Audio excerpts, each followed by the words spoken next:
კაბინეტია. ექი მოკითხო. როგორ მოვიქცე? რაღაცის დასუსტება მართლა.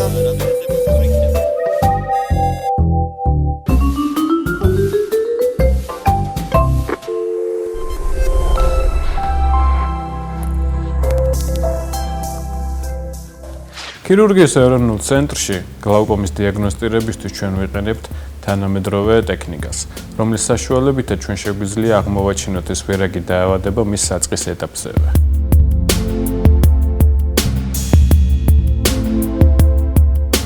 პაციენტებისთვის რეკომენდირებულია ყოველ 6 თვეში ერთხელ ოპტიკურ-კოჰერენტული ტომოგრაფიის და კომპიუტერული პერიმეტრიის კვლევების ჩატარება.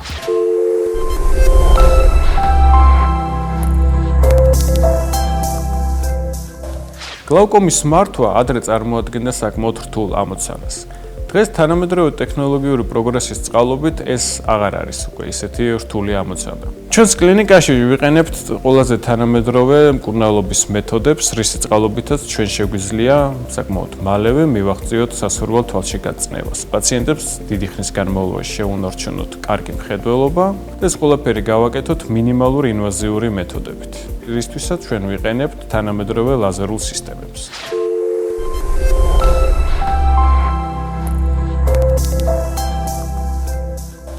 სელექტიური ლაზერული ტრაბეკულოპლასტიკა წარმოადგენს გლაუკომის ლაზერული თერაპიის ყველაზე თანამედროვე მეთოდს. ამ ჩარევამ მოგწეს საშუალება, რომ თვალში გაწნევა შევამციროთ სწრაფად და ეფექტურად.